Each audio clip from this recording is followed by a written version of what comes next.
प्रभु यीशु मसीह के जयवंत और सामर्थी नाम में आपको मेरा सलाम। मैं आशा करता हूँ आप ठीक हैं। एक और दिन प्रभु ने हमें दिया है। हर दिन प्रभु की ओर से दान है। प्रभु का वचन कहता है, आज का दिन यहोवा ने बनाया, हम उसमें आनंदित होंगे, हम उसमें मगन होंगे। This is the day the Lord has made and we will rejoice and be glad in it. प्रभु ने बनाए हुए दिन में हम आनंदित होंगे और हम मगन होंगे। लेकिन कई बार जीवन की पराजय, जीवन की निराशाएं, जीवन की अवस्थाएं हमें आनंदित होने का अवसर नहीं देती। मैं जानता हूं कि हम सब जीवन में, हम सबके अंदर एक इच्छा है कि हम जीवन में सफल होकर, प्रभावशाली होकर हम आगे बढ़ें। लेकिन हम में से कई लोगों के जीवन में वो सफलता, वो विजय का अनुभव हम वास्तविकता में कर नहीं पाते।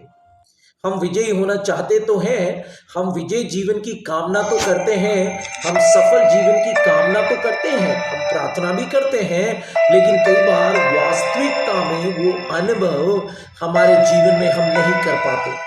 परमेश्वर के वचन में यहोशू की किताब 1 अध्याय के 8 पद में परमेश्वर यहोशू को सफलता के और प्रभावशाली होने के कुछ बातें बताता है, और वो मैं आज आपके साथ जो नियम है, जो उसके द प्रिंसिपल्स प्रभु उसके साथ साझी करता है। अगर आप और मैं भी हम सफल होना चाहते हैं तो हम सुने यहोशू से जो प्रभु ने वचन कहे, वो आज आपसे और मुझसे भी कहता है। 8 पद में लिखा है, व्यवस्था की ये पुस्तक तेरे चित्त से कभी ना उतरने पाए। व्यवस्था की ये पुस्तक, ये वचन परमेश्वर कहता है तेरे चित्त से कभी ना उतरने पाए। सिर्फ वचन चित्त से उतरना ही नहीं, लिखा इसी में दिन रात ध्यान दिए रहना। इसी में दिन रात ध्यान दिए रहना, मनन करना, और इसलिए जो कुछ उसमें लिखा है उसके अनुसार करने की चौकसी करना। पहले, व्यवस्था की किताब तेरे चित्त से उतरने ना पाए। दूसरा, दिन रात इसी पर मनन करना। तीसरा, जो कुछ उसमें लिखा है उसी के अनुसार करने की चौकसी करना। और लिखा है क्योंकि ऐसा ही करने से यानी व्यवस्था की पुस्तक को चित्त में रखना, उस पर दिन रात ध्यान लगाना, और जो कुछ उसमें लिखना है ऐसे ही करने से तू सफल होगा, तेरे काम सफल होंगे और तू प्रभावशाली होगा। God wants you to be victorious. God wants you to be prosperous. But how can that happen? That can happen when we value the word of God, when we value what God says.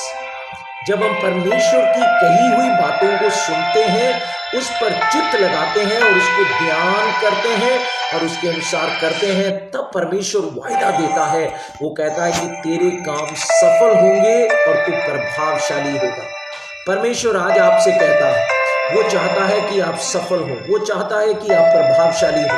लेकिन प्रभावशाली बनने के लिए आपको बहुत सारे धन की जरूरत नहीं है, आपको बहुत सारे ज्ञान की आवश्यकता नहीं है, आपको बहुत बड़े एक घर की जरूरत नहीं है। अगर आपको प्रभावशाली होना है जीवन में, अगर आपको सफल होना है, तो आप परमेश्वर की इन कही हुई बातों को, वचनों को आप उसे चित्त में रखें, उस पर ध्यान लगाएं और उसमें लिखी हुई बातों के अनुसार करें। परमेश्वर अपने वचन को आपके जीवन में पूरा करेगा। God will help you to be victorious. God will help you to be prosperous. Bible बताती है, इसहाक के बारे में बाइबल बताती है। बाइबल 26वें अध्याय में उत्पत्ति में लिखा है, वो आशीषित हुआ, वो आशीषित होते चला गया, और वो इतना आशीषित हो गया, वो धनाढ्य होता चला गया, वो धनाढ्य बन गया, बहुत अमीर बन गया। जब प्रभु की विधियों को, प्रभु की प्रकट किए हुए नियमों को, उसके सिद्धांतों को हम मानते हैं, तो विजय हमारे जीवन में हर दिन हम अनुभव कर पाएंगे।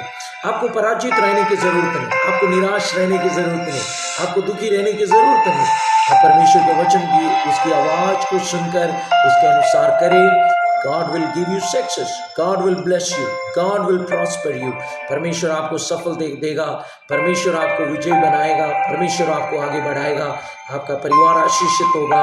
प्रभु इस नए साल 2024 में आपको सफल बनाए, आपको आशीष दे, आप आशीषित हो, और जैसे उजिया राजा जीवन में भाग्यवान होकर आगे बढ़ा, वैसे ही आप भी भाग्यवान बने। ये हमारी प्रार्थना है। आमीन।